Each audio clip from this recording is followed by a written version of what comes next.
Thank you, and thank Reverend for giving me this opportunity to share with you some of my thoughts with one intention, that it will help to spread the Dhamma. It will increase our faith in the Dhamma and help us to turn to Dhamma, the teachings of Lord Buddha, to guide our lives, to lead a life with an aim, with a purpose, to use the Lord's life as a pattern in our daily life, and then reduce this turmoil that is within us. If we look around us, we see people leading an aimless life, but it looks very glorified on the outside. They are actually leading an aimless life. But because it appears to be so very glorified, that sometimes when you come to the temple, sit on the floor without any makeup, without any coat, without any acorn, without a pair of shoes, wearing just plain white, we begin to wonder. A doubt goes on in the mind. Am I doing the right thing here? Look at the Wang Plaza. That's where I'm coming now from. I had a lunch there. Free lunch, of course. I have just finished my 3-day international conference. That is why I couldn't come in the morning. Reverend said he's been trying to get me for a few days, but not able to. I told him that it's difficult to get me at home because I'm never at home, seldom at home. I'm always on the move. But if you catch me around 11:30 to 12, I said there's a good chance of getting me, I said. But otherwise you just dial the phone. So he asked me to come and be with you this morning. I hope you don't mind me being with you. So I've just finished the 3-day conference. It was a conference on drug abuse, the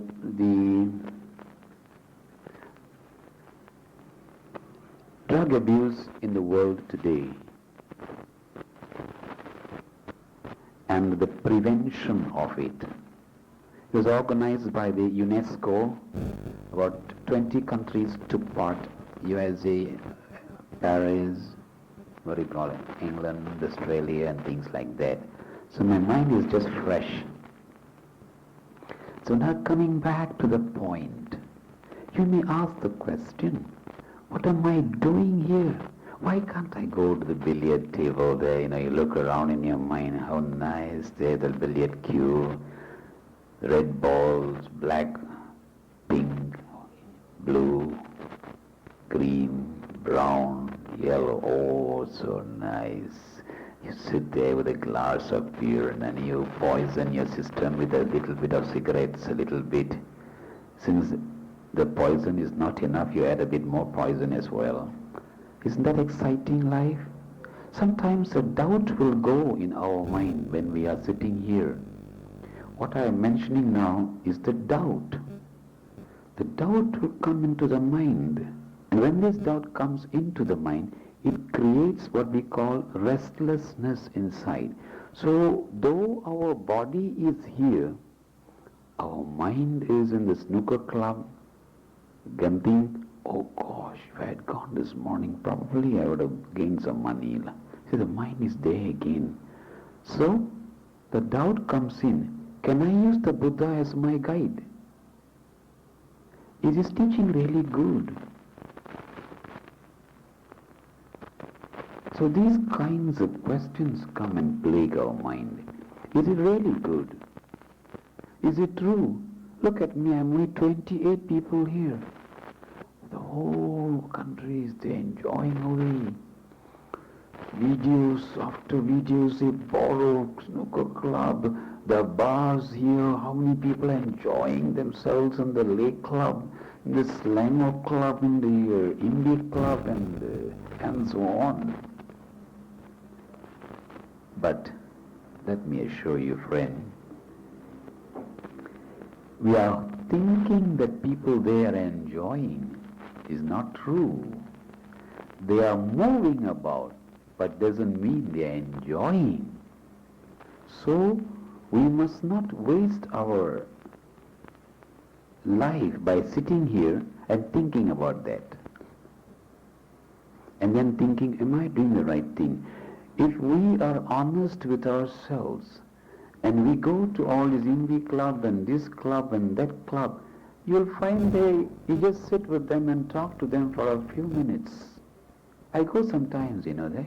I go sometimes. You'll find me all these places. I go there for one purpose, not pursuit of pleasure, but to learn. I watch them, I talk to them, just puffing away a glass of beer, empty talk, no substance. They spend probably $50 in buying the latest jacket or something like that. Inside hollow and empty. So sometimes I just sit with them, I try and talk to one or two of them, and I come back on my own. I do a small research. I carry out a small study. Because of the study, remember that I was just talking to Eric, the Buddha's Kalama Sutta, we must question, we must examine them. So I questioned, I examine all these places when I go. I don't go there and say, give me another beer, give me my turn next, another table. No, I don't go every day. I've been there once or twice, I think, that's all.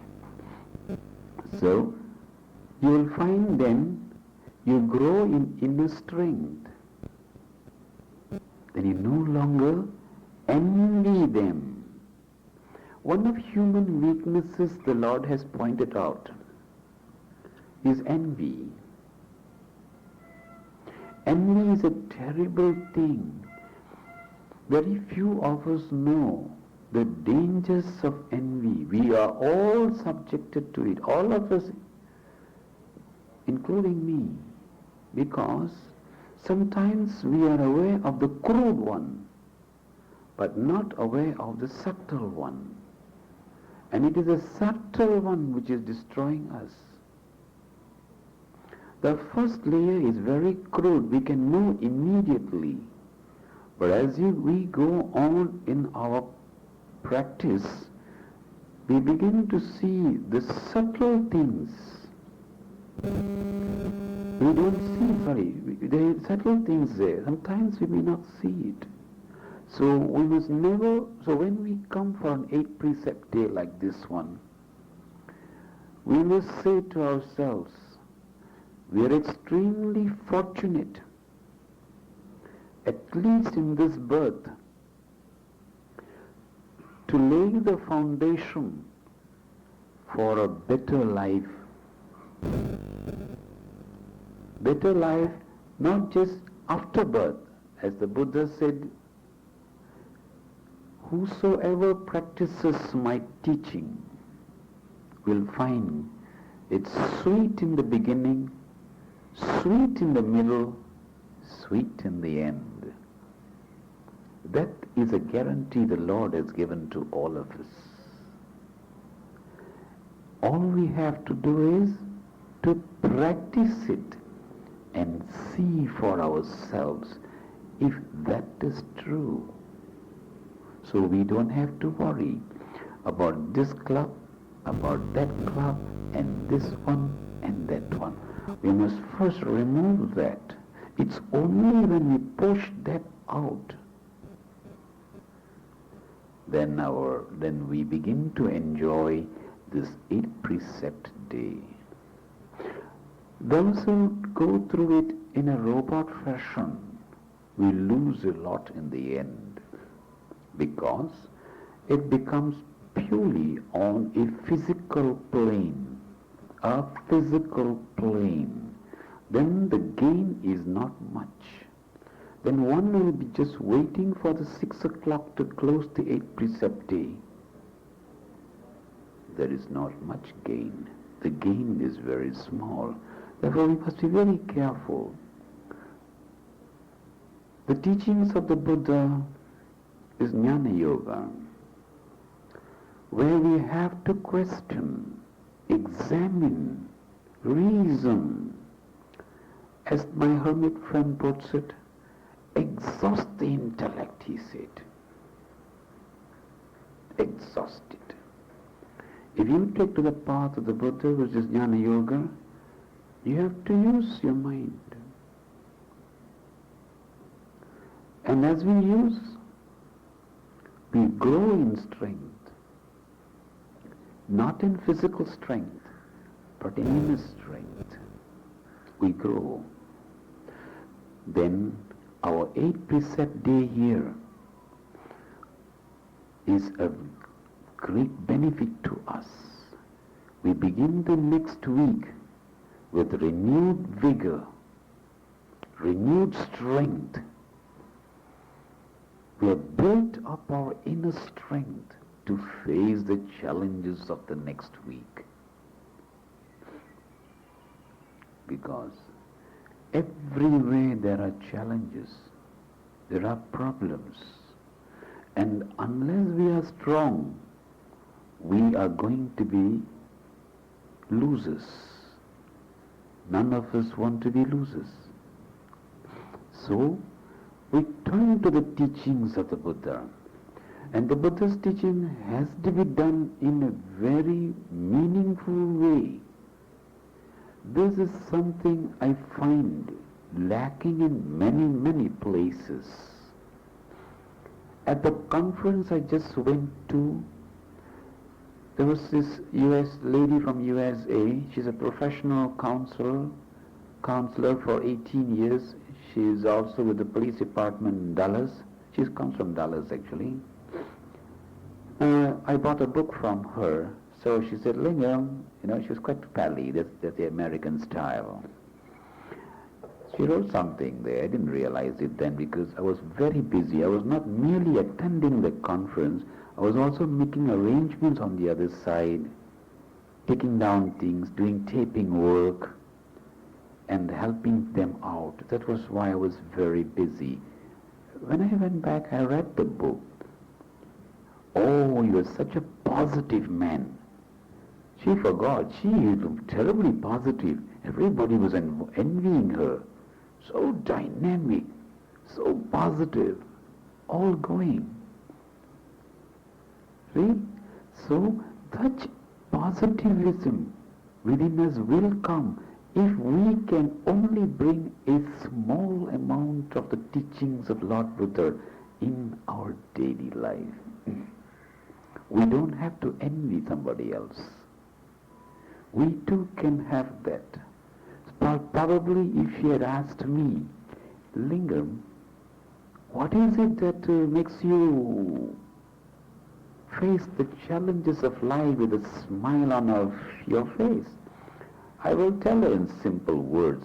She didn't ask me, of course. I would have told her, it is my religious convictions. It is the religious faith. It is the understanding of life that helps you to give a smile to everybody, to face the challenges. What is the teaching of the Buddha for? It's just that. To help us to lead a more sensible life. A more sensible life. Which means doing away with unnecessary things, running after useless pleasures, senseless things. And that's what the 8 preceptors here are doing today.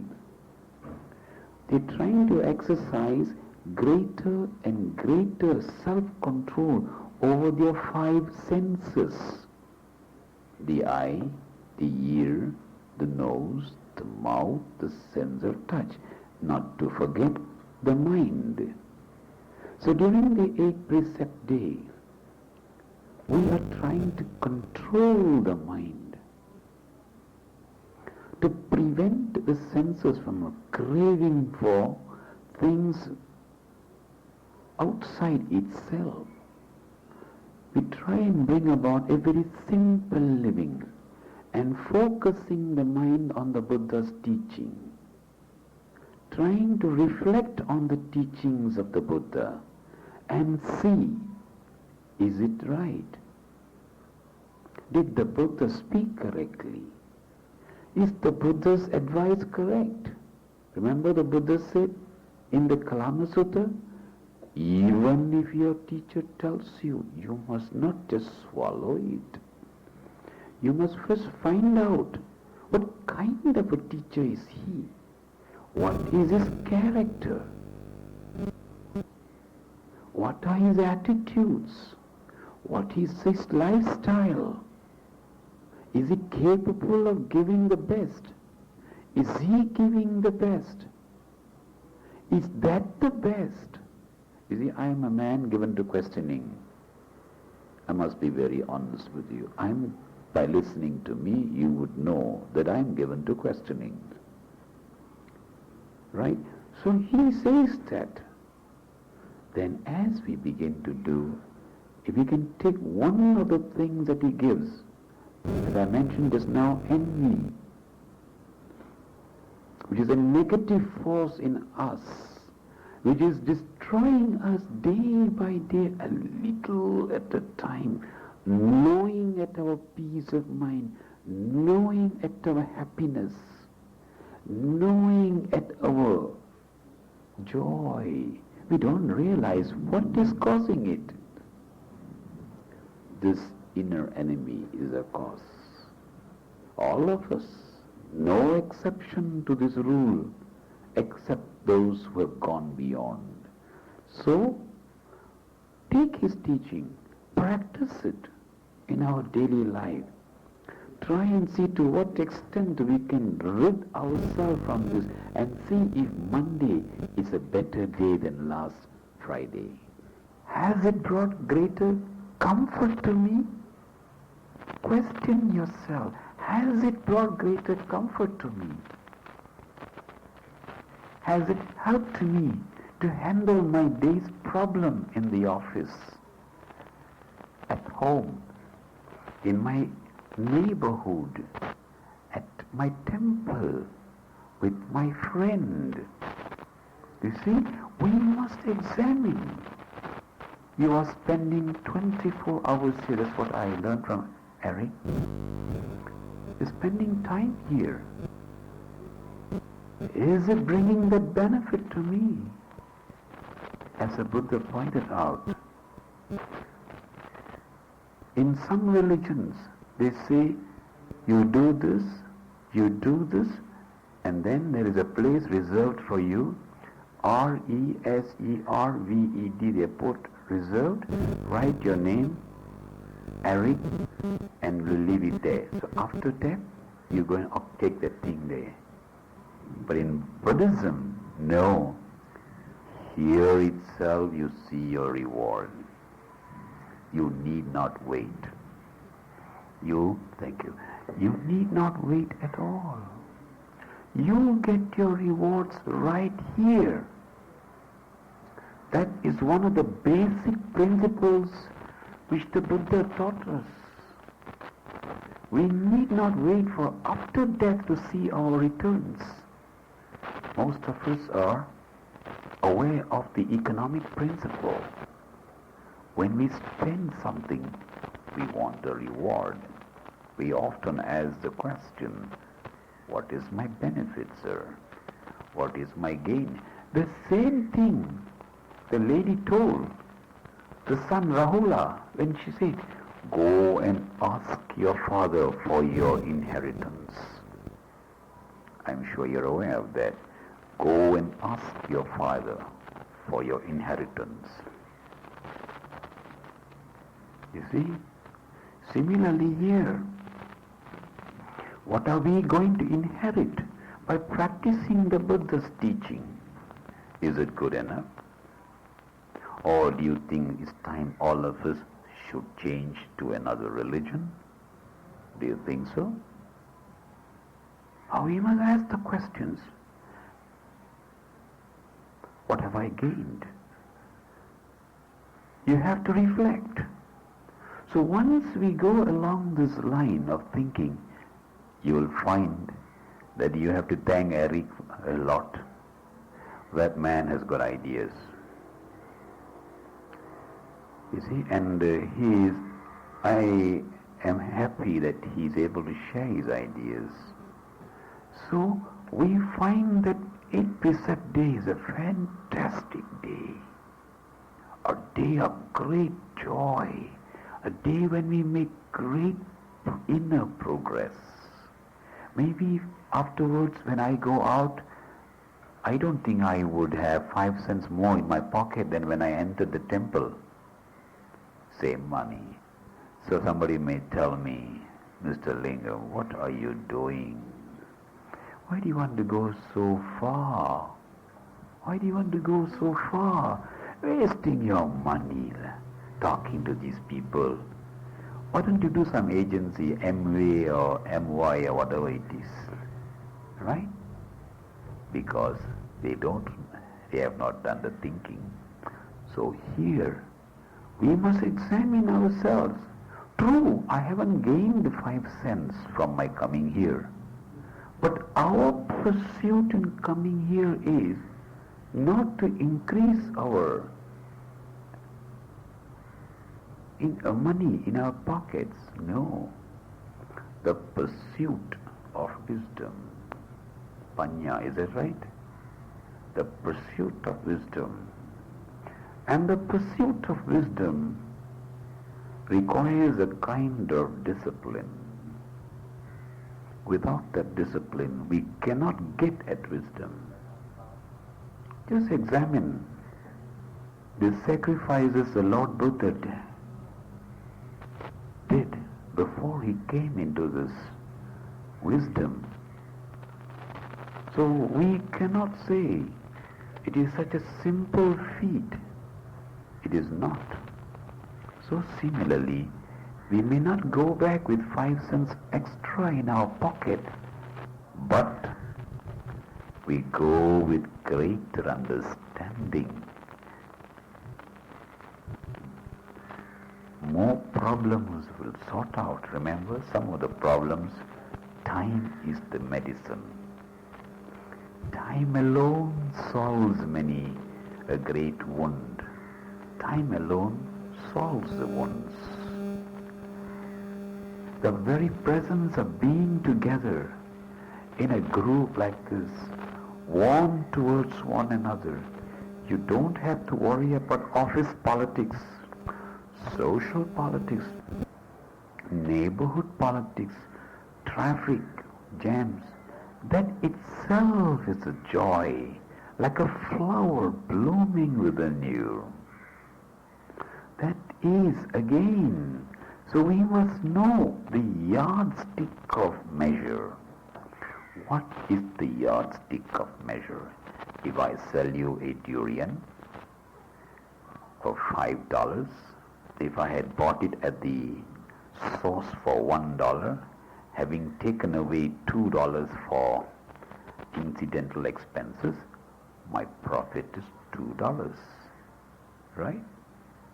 That is the economic way of measuring profit. Here too, there is profit. Remember when the Lord Buddha was asked the same question. I am not asking you to ask any new question. They asked this question to the Lord Buddha. Everybody is working in the field, O Lord. What do you see sitting down under the tree day in, day out? Why don't you go and work? To which the Lord Buddha answered, I too cultivate. The Lord said, I too cultivate. The only thing is, I cultivate within my mind. you cultivate on the land. That's the difference. You are actually toiling right now, working harder than what you do in the office. That is why even to sit there, you have to move a little here, move a little bit there, change the position of your hand, change the position of your leg, and so on, because you're working very hard, harder than what you were doing in the office. Office is not that much difficult. Names, addresses, IC numbers, these are the common stuff, right? Amount in, amount out, this common stuff. Not that difficult. That is why we don't feel so painful in the office work. But this is harder. So when the Lord Buddha answered the questioner, I too cultivate. So we are all cultivating, and we will get the joy. And we must know when the joy is. Now this is the greatest secret of it all, my dear friends. What I'm talking to you, I hope you can follow my thinking.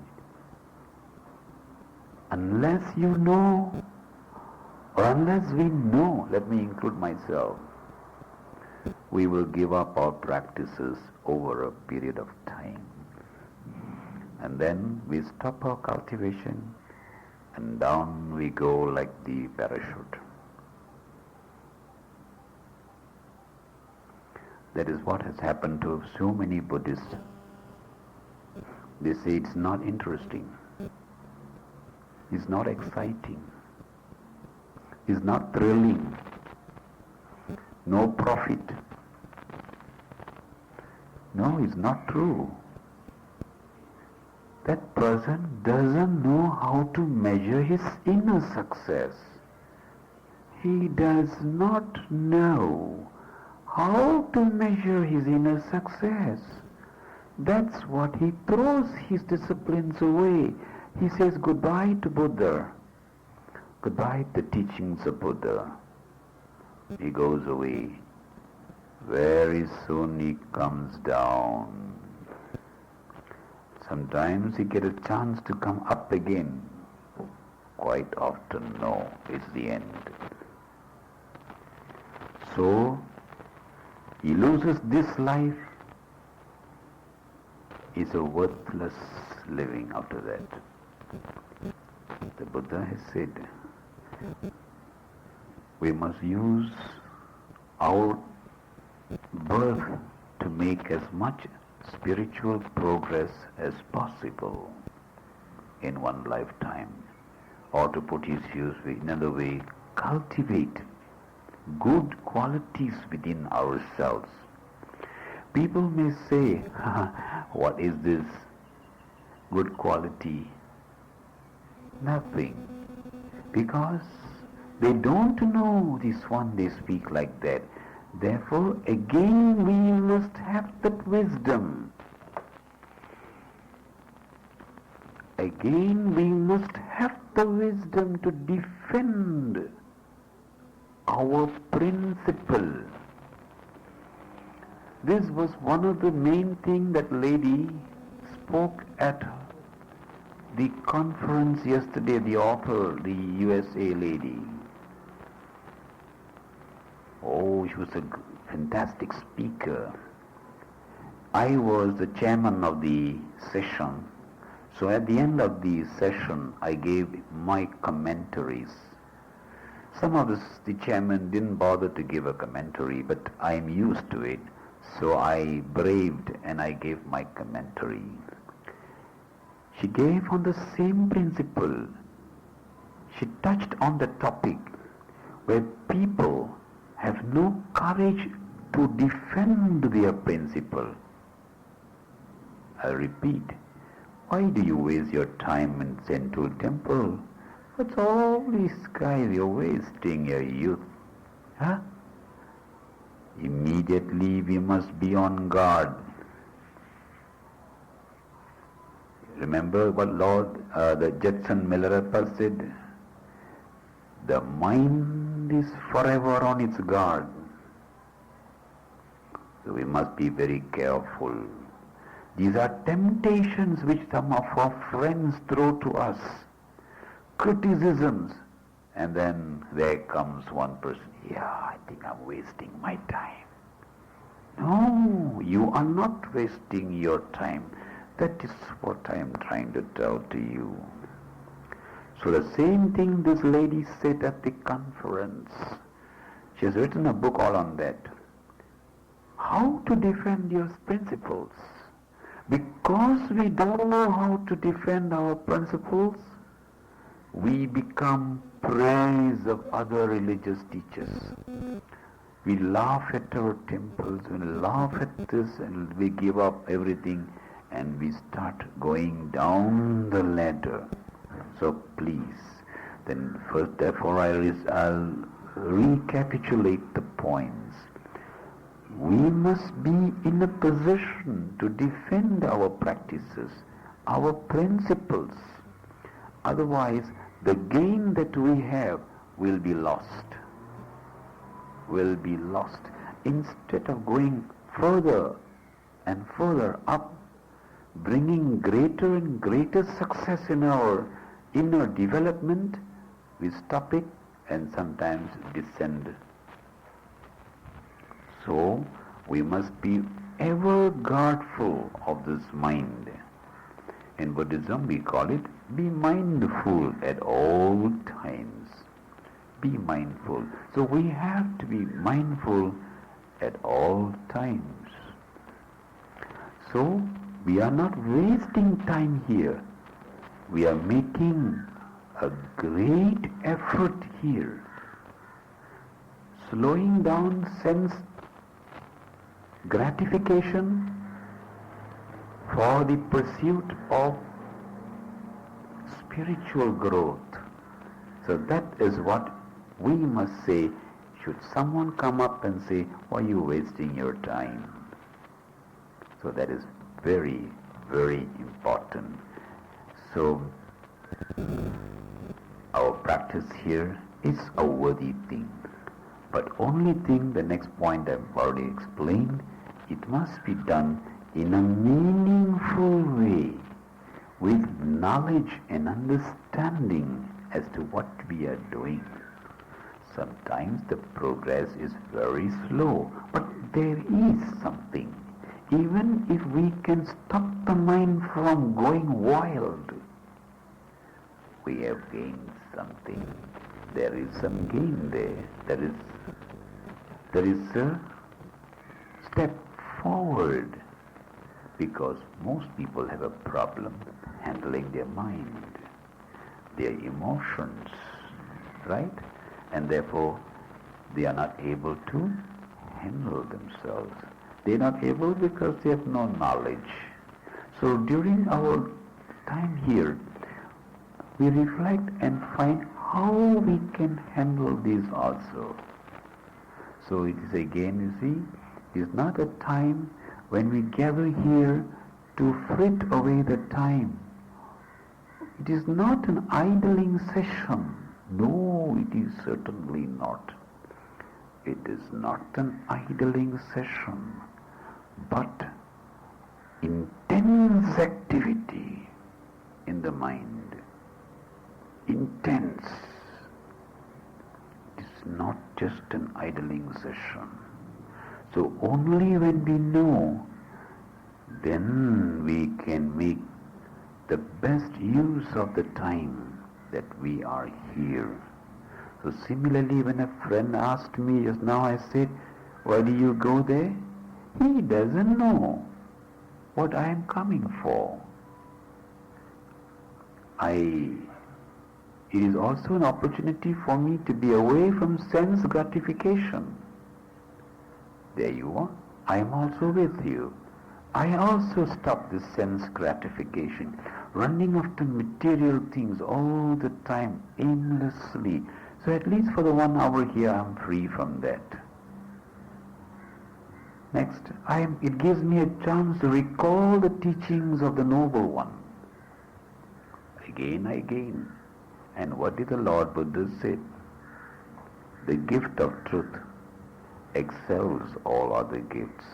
So I'm sharing with you my knowledge and experience, right? So I'm giving something. And what does the next proverb say? It is greater to give than to receive. The society we live in is a very selfish society. Everybody wants to receive, take, but don't want to give. Even a smile they don't want to give. They're so frightened. The society has gone to such an extent, people are even afraid to say good morning, or just a smile, or even a nod. No. They say if you smile, you are a loser.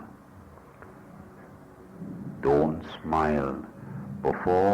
Stand before you leave the house, you look at the mirror, make sure everything is matching, everything is in order. Right, now I start the day's battle. No smile. So I can hit today earlier, I will do so. I'll step on the first person that comes nearest. It's a battle. So how can you have peace of mind battling? So this is what everybody is doing. So there is no giving. There's no sharing there. That is why it's so painful to go to office sometimes. There's no joy. So we must make a point very clear here. So when I come in here, I'm not playing games. No, I haven't come here to battle with you. Oh no, please. If I feel like saying hello, how are you? I greet you. I don't think I have lost anything by greeting you. If you return the greeting, good. If you don't want to return the greeting, also never mind. I have done my share. If you don't want to, it's okay. I have not lost. I don't run a battle. So this is the attitude. Therefore, I do gain by coming here. I don't lose all that. Maybe I had to drive up all the way from PJ just now. I'm coming from Jalan Templar. All the way. It's okay. It's all right. So there is joy in sharing. It doesn't mean there is joy in drinking a toddy. No. You just go up to this place here. There's a toddy shop somewhere close by here. You see whether they are happy or Eric is happier. Can somebody go afterwards and check it out? You just go and see whether that man is happy or Eric is happier. Certainly Eric. Why? He is in control of his senses, whereas that man has lost control of his senses. So when he says Mr. Lingam is a foolish man coming from Jalan Templar from one end of the city to the other end of the city to talk to people in white clothes, oh, he must be a crazy fellow. I am not crazy. Certainly not. I know what I am doing. Certainly I am in control of my faculties. Whosoever is in control of his sense faculty will get that inner joy. So we must know the meaning of what we practice. Otherwise we will never enjoy the Buddha's teaching. It will be another burden. It will be a burden.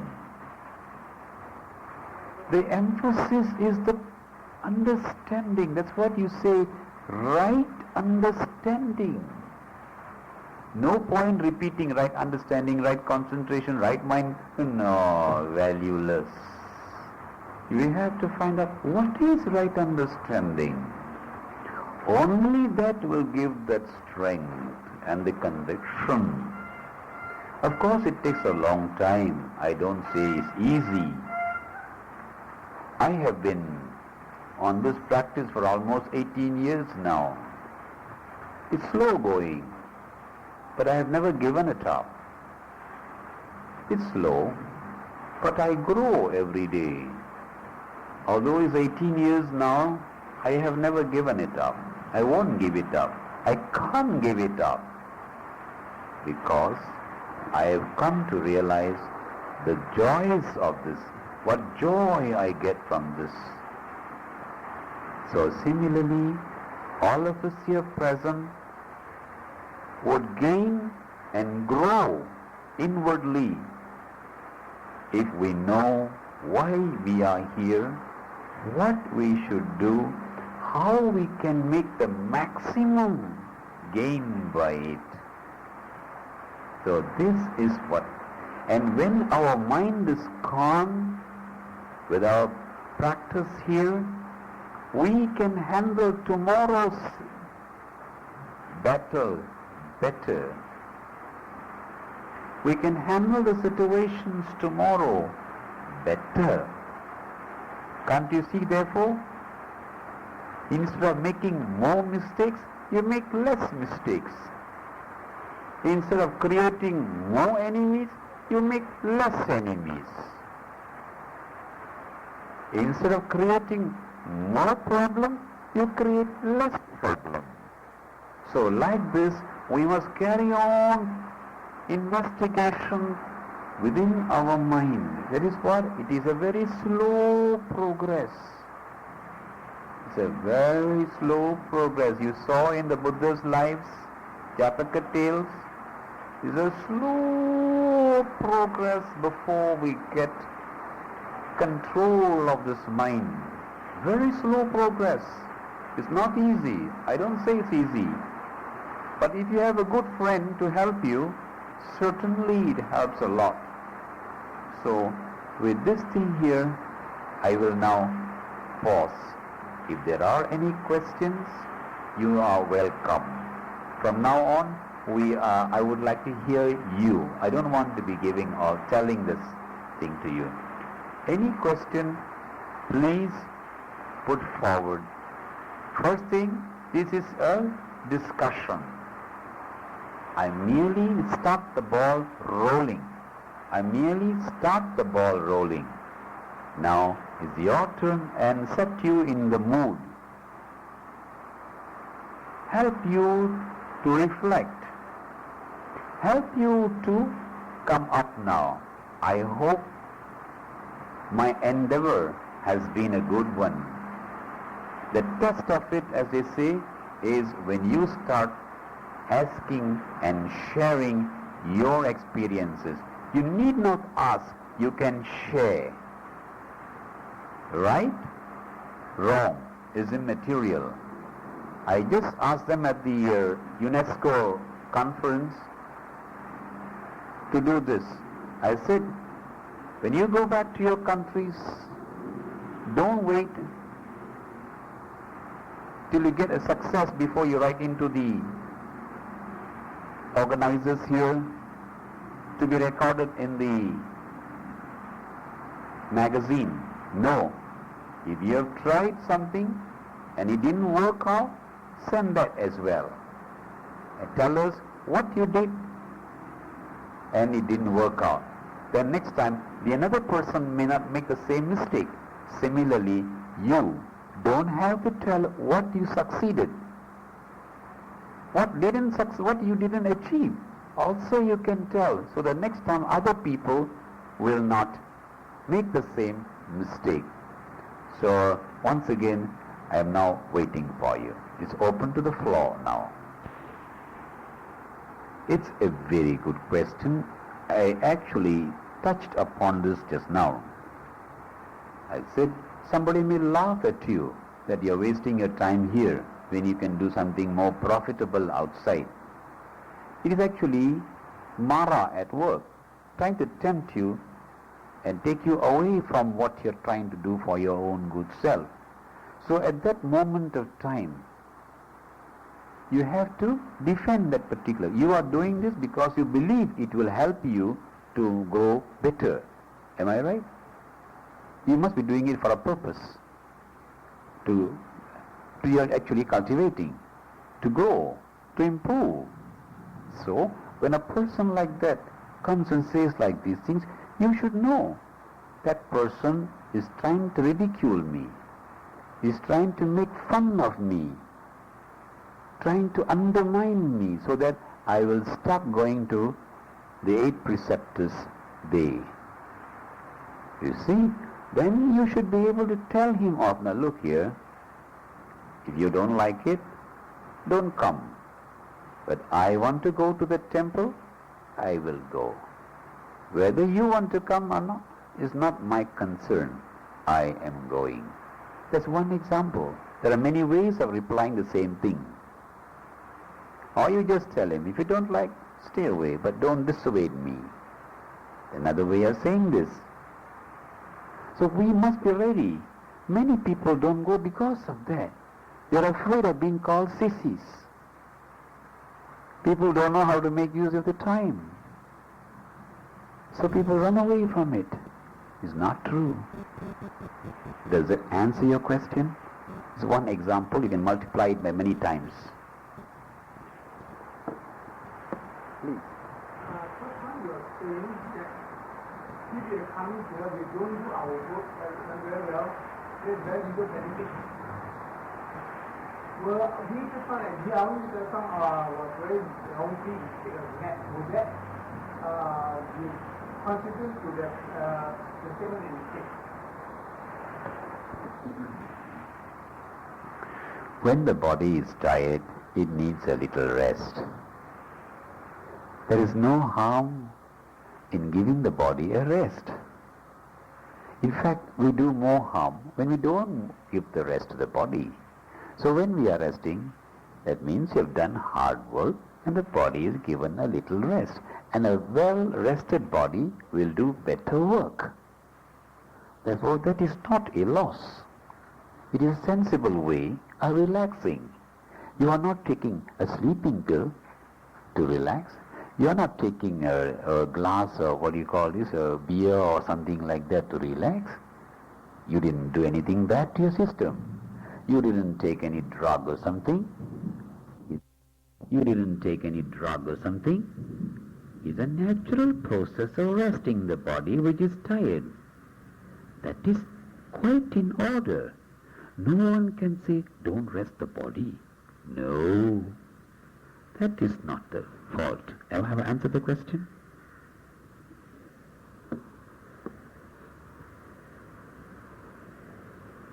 Mr. Lingam, Please.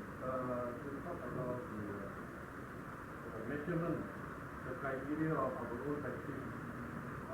Like in the individual practice of the middle part, what would constitute the middle for everyone? Everyone is of a different format of practice. What would constitute a middle for each and everyone? Would it be the same or would it be different? And how would you be able to tell it's the middle?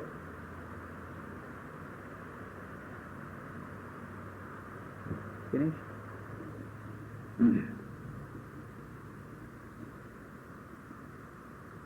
If I repeat the question, how do we measure? Am I right? Right. By measure here, it is purely an individual thing. It is not a standard measure for all. Although all of us are gathered here with one aim, self-cultivation. See, the beginning word is self. I'm cultivating myself, and all of us here are also cultivating. Right? Therefore, according to the effort and energy and concentration put in, we get our progress, or to use the banking term, returns. We get our return. So it is an individual thing, is not common, is not the same to everybody. Let us call Eric here. Eric has come in with real determination to control that mind of his, to prevent it from wavering, bring about greater concentration. As you know, concentration leads to peace. Where there is no concentration, there can be no peace. Sense gratification may be, but not peace of mind. Don't mistake the two. The guy who jumps at the disco is not peace. No, it's sense gratification. After that, you see what happens to him. He makes mistakes all the time. He just jumps like a monkey. He goes on tickles the brain system, the nerves. There is tickling of the nerves, which is different from peace of mind. Please don't mistake the two. Don't misunderstand the two. So, he might have come here with to one aim, one resolution for this 8 precept day. Guard his mind from running around. Keep it on the teachings. Live a simple life. Not to allow regret to come into his mind. Not to allow doubts to enter his mind. Now that is a fantastic work. It's more difficult than driving a taxi in the city. Very tough. And if he achieves that, by the end of the day you'll know, my words, when I came in on Saturday night, my mind was very disturbed by some of the things that happened outside. Now I'm much more cool and calm and collected. Now that is a yardstick of measure. Somebody else, let us say here is Lim, and he has come in here after a very bitter quarrel at home. Just before he left the home, probably something happened in the house, or neighborhood or something like that. Somebody blamed him for something which he didn't do, or somebody yelled at him, and it disturbs his emotions and so on. It was in a terrible state of mind. But he came here despite all that, and he was able to calm his mind down. And he told himself before he left the house, I am not going to take out this disturbance on the nearest friend. That's what most people are doing. When something happens to them, the first person who comes, take it out on that fellow as well. He's lighting one lamp with many lamps. You light one lamp, you got the temple lamps, all you need is one lamp and you can light many lamps. The same way, one angry person can make 100 people miserable. Anyone who comes, one give, one hard hit. This man comes, another hit. Everybody goes back, why, I didn't do anything, you whacked me today. He is having problem. You were there in the wrong time. That's all. Nothing wrong with you. Something wrong with the guy there. So he can't control. But Lim came here. He didn't take out his anger on any one of the 8 preceptors. He gave a smile despite all his problems to everybody. He cooperated with them, got along together. Oh, that is fantastic mind control. The same Lim, had he been outside and tortured 100 people, he creates bad karma. Here, he has learned mind control. Now that is a yardstick of measure for Lim. So you see, we have to bring Dhamma to a very practical thing. Please don't go away thinking Dhamma is something up in the air. It's practical. Extremely practical. Otherwise, we cannot make progress. Dhamma is very, very practical. Please, this is an area where many people make mistake. They think Dhamma is something like, mumbo jumbo. No, it's no mumbo jumbo here. No mumbo jumbo, please. The teaching of Lord Buddha is not for mysterious things. It's for our cultivation of the self and the attainment of that inner peace of mind. Thank you. How do you deal with the person who's supposed to be your boss and you like to drink very much? You always calling for the drink. Not drinking the tea, drinking your precept. And if you don't drink the tea, he will take upon you personally and do it.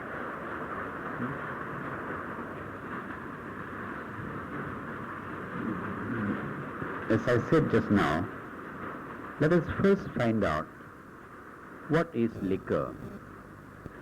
What does it do to the mind? What is liquor?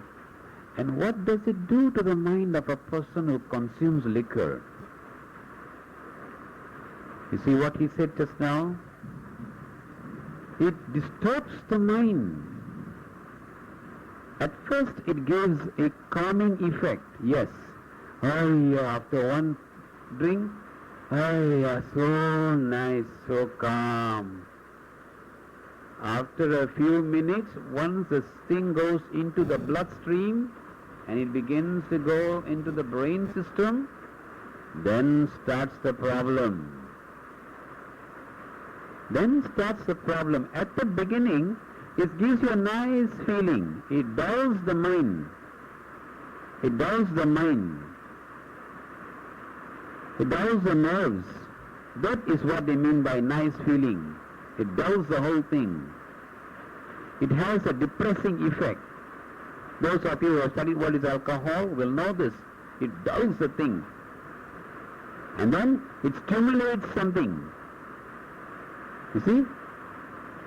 They've got this kind of faculties. This kind of work. See? That's why you see relaxing, very dull. After that, it begins to take control of the mind, and what does it do? It makes him aggressive, wild, loses control of his senses. He speaks bad language, bad words. He speaks loud, authoritative, demanding, hurting, wild, violent. That is why people say don't take liquor. And so many things. So many things I'm sure you know. It arouses your passion. It arouses your passion. It makes you more angry. Anyone who doesn't obey him, he gets angry. And number two, it helps him to commit crime better. It does. Because it cuts off your conscience. It dulls your conscience. I don't care. That's what the liquor does to him. Tomorrow he may regret. On the other hand, he also wants a company, a person to lean on. And the next one, before I go to the next one, haven't you seen people who drink? They like to drink together, sit together, in groups they drink. One thing, they don't care that man cannot drink as much as him. They don't care. Maybe his constitution can take 5 glasses, but the other friend's constitution can take only half a glass, but nothing. They pour, fill in all the glasses. Okay, ready? The person who loses will pay for the next round. Everyone? You lost. You pay for the next round. You see? There is no mercy here. There is no mercy. There is no sympathy. There is no friendship. It appears to be friendly. Friendship. There's no friendship. That man is going to fall down in a few minutes' time. But on he goes, vomits, dirties his dress. Here he goes wild, falls on the floor. They pick him up, put him into a taxi, take him back to his house. You call that friendship? There's no friendship here. Here's a man, every day he teaches him to drink. Over a period of time, what happens? He becomes an alcoholic. You know what an alcoholic is? I'll reserve this for another session, sorry. I don't want to go too much into it, because then I'll be talking about alcohol. Right? What happens to him? He borrows money, he can't work, he can't take a good decision. He can't take a good decision, how can? He can't work well. So many things there, because it's a very big topic. One day we'll talk only on alcohol. One of your 8 precepts says, don't take intoxicants. It's one of your precepts. One day we can talk only on that. It takes at least 1 hour. So, and the next point, they don't like to drink alone. They know as they drink. Over the years, they become addicted to it. They want company. They are miserable. Nobody wants them. Here comes his subordinate. Slowly he wants to introduce him to it. He knows one day he will become like him as well. But he does not care. He doesn't care. He does not care whether he rots away, whether he becomes a bankrupt, whether he becomes a borrower, whether he forgets his wife and children, whether he destroys his nerves. Nothing whatsoever. At home, he will be a useless man after that. Useless to his wife and children. A drunkard is of no use to a woman, you must know that. Or to the home, or to the children. No use. They are inside all gone. Because outside you only can see the car. Brand new car if he's a rich man, that's all. You are looking at the car, the clothes, but not his inside. His inside is all gone. Worthless inside. So don't mistake the outside for the inside. The new car has nothing to do with his inside. The new latest coat has got nothing to do with his inside. That is economic. Inside is rotten. You ask the wife and the wife will tell you all about him. Useless. It's a hypocrisy. You just put a show for the society. People like me, I know what it is all about, so I am not moved. As I told you, this is my job. So I will not be moved by such people. I know what I am doing. They can't deceive me. Otherwise my 18 years of study is worthless, isn't it? They can't deceive me. I may be just pleasant to them, that's all. Just kind, don't want to criticize him, that's true. But it doesn't mean I don't know what's wrong with him. I know immediately. But I save him the agony by keeping quiet. So, here, second part of the question, most of these people who do this, they know they are rotten and they want to make the other person also rotten. And if that person says no, he resists him, he refuses to go to him, what happens? If he's a friend, he will use methods of persuasion, ridicule, call you, you sissy, is it?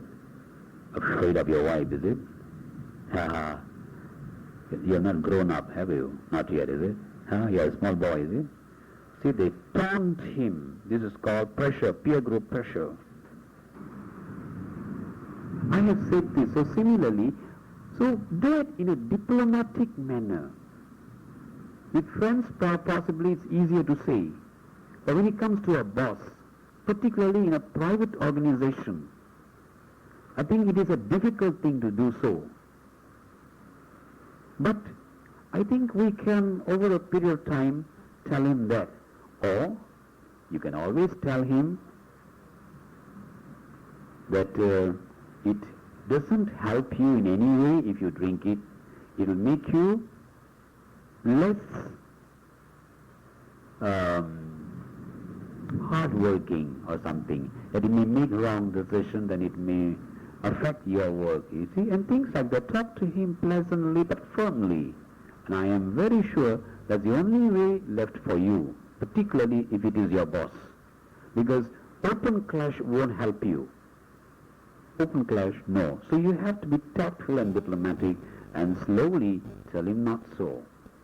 I have gone through this, that is what I can tell you. I can give you numerous examples of my problem with drinks. Numerous problems with meat eating and non-meat, vegetarianism and liquor is a problem.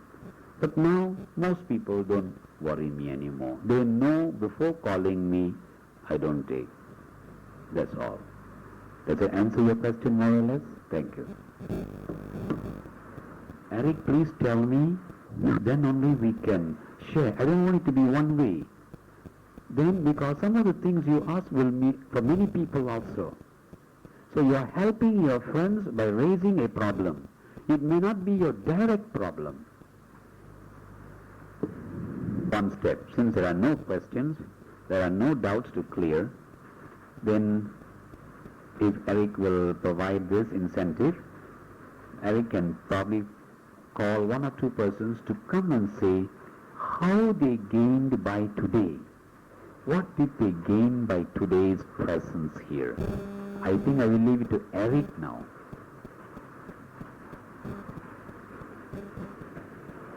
Share with everybody here your trials and tribulations here, what you have gained, how you feel, and so on.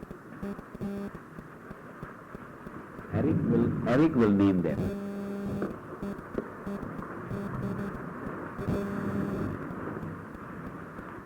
So dear brothers and sisters in Dharma, I think we have heard Mr. Lingam speak, and it would be good if any of you would like to come up and share your experience about how you feel today. Is there anything that you think should be included in the program? Or how do you think you could benefit, or have you benefited by participating in these 8 precepts? So I'd like to invite any of you all to come up. Or I could pass the microphone down to you all. Maybe each and everyone say something. Give them 1 minute each. Okay. If they want to say more, they can. Okay. Okay, I'll start from down here. One way is one way is you could introduce yourself, and then you say what makes you come for this 8 precepts probably, and what do you hope to gain by it? What made you decide to come for the 8 precepts? I think the answer Mr. Lingam has answered the same. He established 8 percepts. So we use our senses to come here to take the 8 precepts just to lose my craving for the sensual pleasure and to have a peace of mind.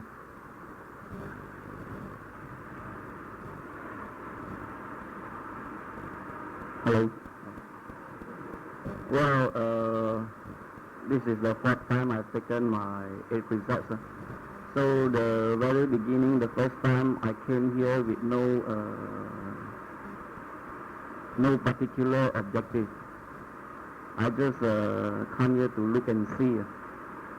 But now, since I heard Mr. Lingam spoke twice in our session, I think I do agree with his idea of what we come here for the 8 precepts for. In fact, I have that in mind, but I cannot put it in words yet. But so far now, this what Mr. Lingam said is very much agreeable with me, so I do not have to stress much on them.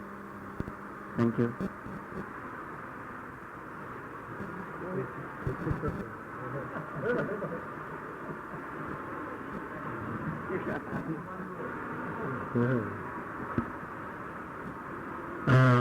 The whole idea about the 8 precepts, I think, is mainly concerned about self-restraint.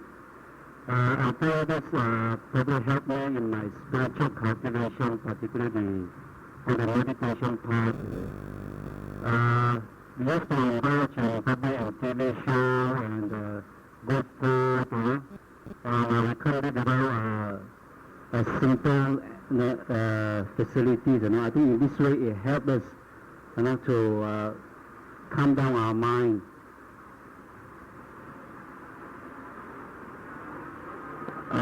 In fact, I expected the 8 precepts to be more strict. But then I understand that everybody that have their own character.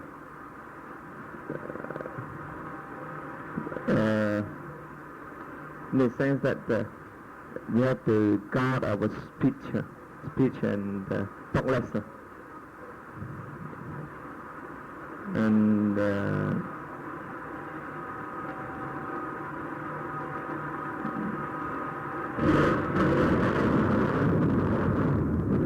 Mr. Lingam, that you give a speech really that everybody that really and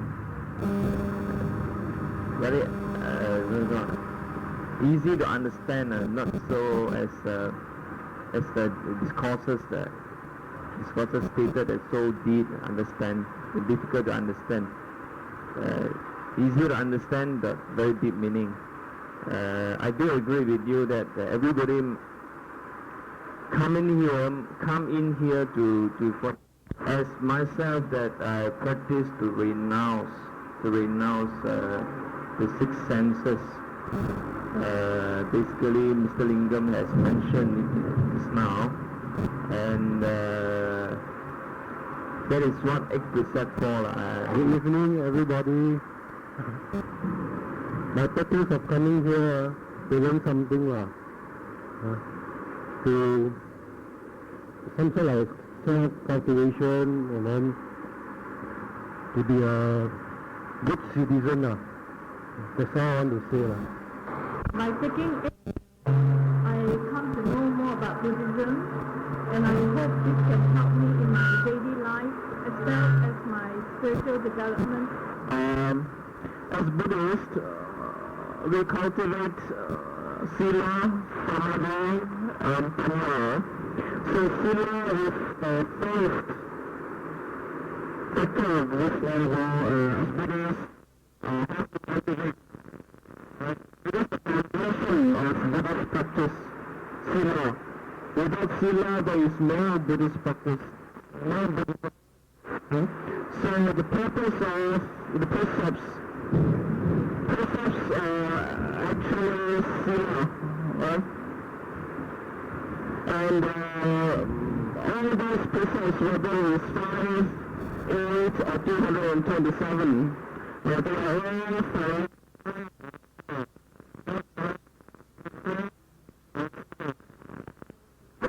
Because sila is conduct, it is discipline. Now when we successfully train our discipline, naturally the things in our life, the factors in our life, our whole life, fall into place, right? And naturally too, we become happier and with less problems. So as we progress in our practice of sila, through the cultivation of precepts.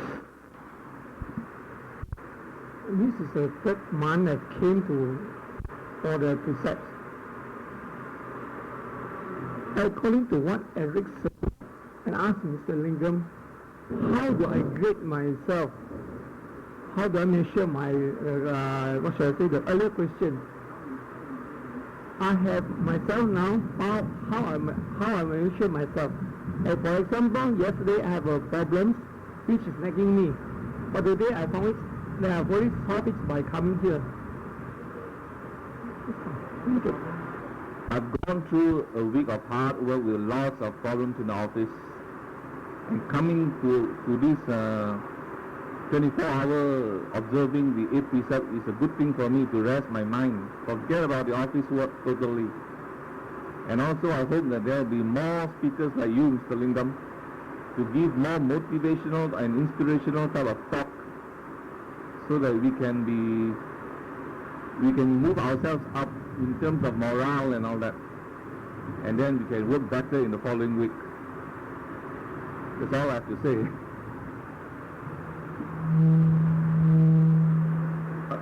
By coming here to observe the 8 precepts, actually to strengthen our faith in pursuit of the Buddha's teaching and to be a better person in the future, and then also to get more context with all these fellow Buddhists. And this is an experience we'd like to share with all among our fellow Buddhists. Thank you. Good evening. I'm here because in doing 8 precepts is a meritorious deed in which I could transfer to my father just passed away. There is no other better way to do for my father.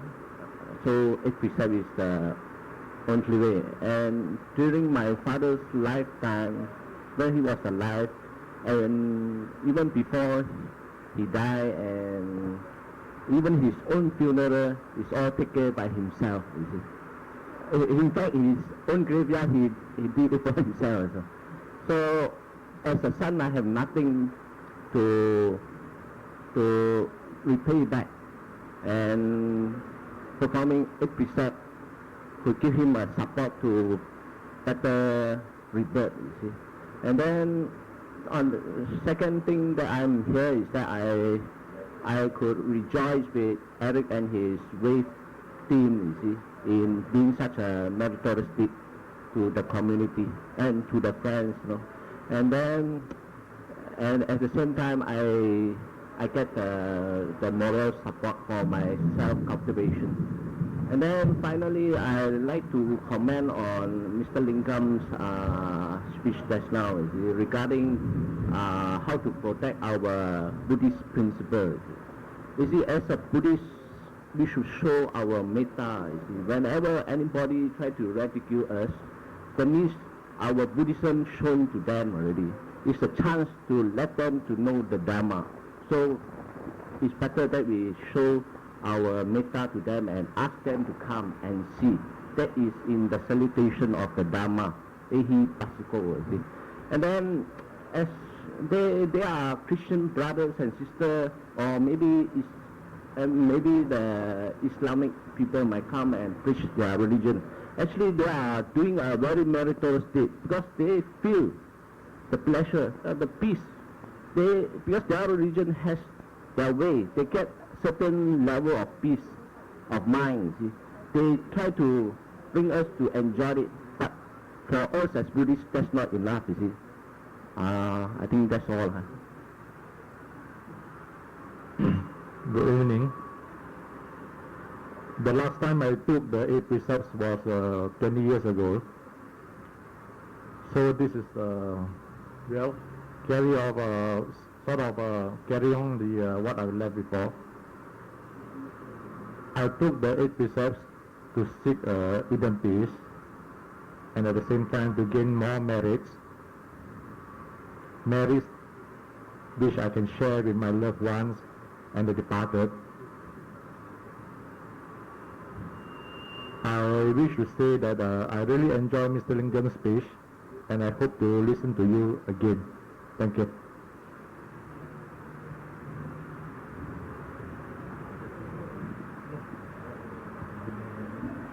Hello, this is the first time I joined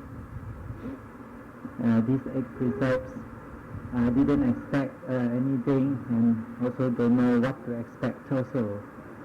But what I can say is my mind has been quite calm, and then at least free from worries temporarily for the past many hours. So I think this must be the benefits. And I'm thinking if I can extend this state of mind daily, I would be a much better person. And I also say I benefit a lot from the Dhamma talks conducted here. Thank you.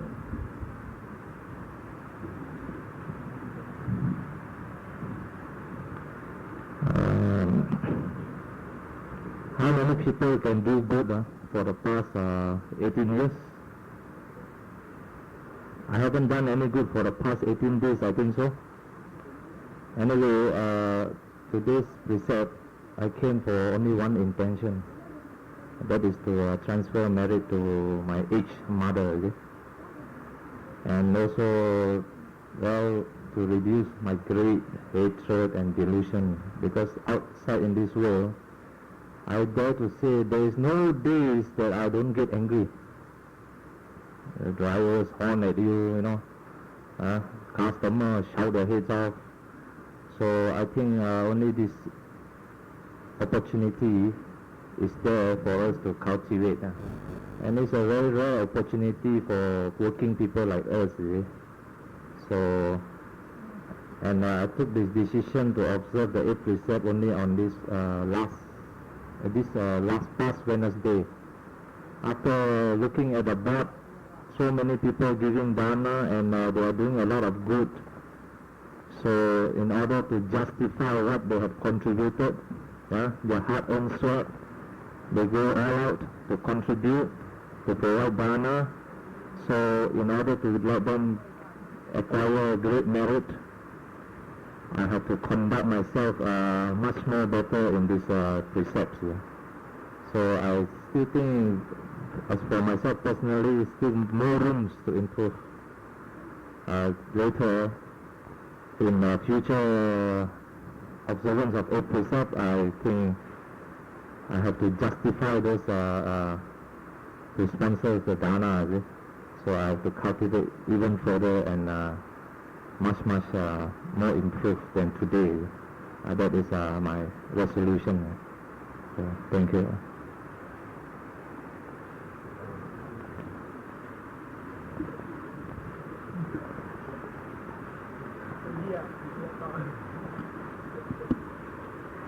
I come here to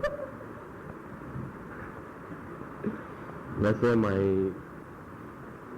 attachment, greed, and hatred, and sadhu to all those who can come for the 8 precepts.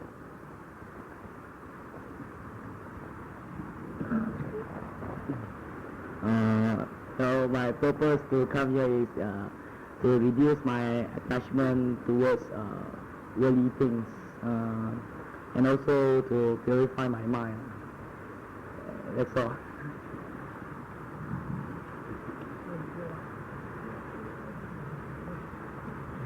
I come here is to improve my attitude, behavior, and character, and have much more faith in the Buddha and Dhamma and Sangha.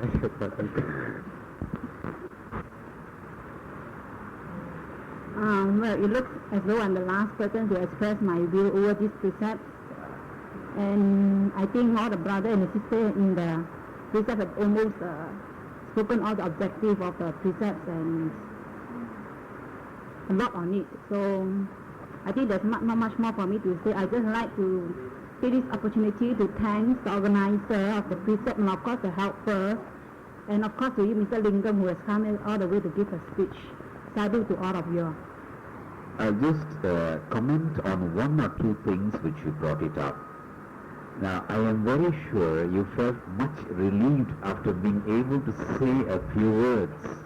And that's a very important thing in getting things out of the system. Keeping it inside can eat into a person. So you take it out and you will feel that beautiful feeling within you. And our friend here, one of them said, he wants to transfer merit to his beloved one. What better way of doing than this? It's a great way. Only thing is, say that I now transfer all my merit to my beloved one. This is one way by which we can help the other people in the other realm. This is a good way. So he is doing a great thing. I wish many more sons can emulate his example. Yes, and one of them said about anger. It is true. The outside world is a very harsh world. It's what all of us get into this rut. So by coming here, he is able to control his anger. Anger will, if Eric gives me one whole day, I'll talk on anger and some other time. But here, as to mention it, it's a great thing. Anger is self-poisoning. It destroys us. It's far more dangerous than all the homes in the city. So I'm happy he's aware of this thing.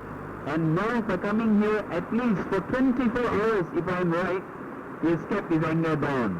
And to that extent, his mind will be clear, cool and calm.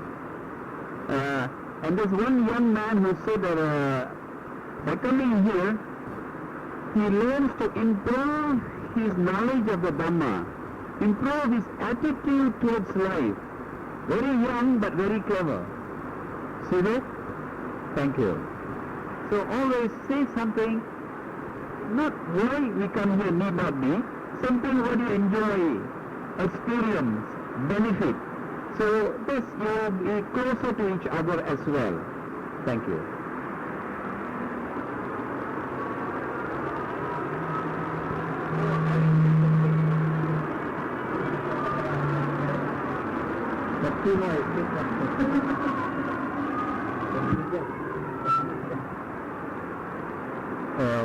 My purpose of observing the 8th precept is to undertake the training in thoughts, speech and bodily action. In my daily life too, I do practice it to a certain extent, but of course the environment in the outside world and in a controlled situation is entirely different. This is like a nursery where you have the conditions which are necessary for the mind to calm down, for your mind to be aware of the thoughts, speech and bodily action by taking certain rules in training, and these rules becomes our guide, and whatever we think, speak or do, we use this as a measuring rod, so that before we do an action, whether it be of speech or bodily action, we think of it first. Is this in keeping with the precept? And having done it, is it righteous?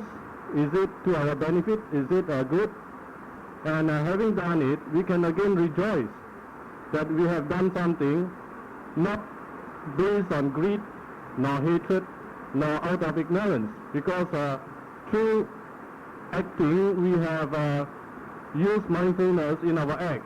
We have done things through knowledge, through being aware of the situation, and knowing that what we have done was not based on greed, nor hatred, nor ignorance. And essentially in a situation like in a temple where we have so many good Kalyana Mitas, or you say Buddhist friends, this sort of cultivation could be nurtured in a very healthy way. It's a protected environment as I see it, but when we have developed this more and more, there will come a day when we find that in the external world we can introduce this in our daily life too. Not necessarily in the same degree or intensity as we can do it here, but to a lesser degree. And as we keep going on, having one step forward at a time, I'm sure that we could achieve our objectives of purification through our thought, speech and bodily action in the external world. That's much I have to say now. So Mr. Lingam is going back. I think we can say a very big sadhu to him. Sadhu.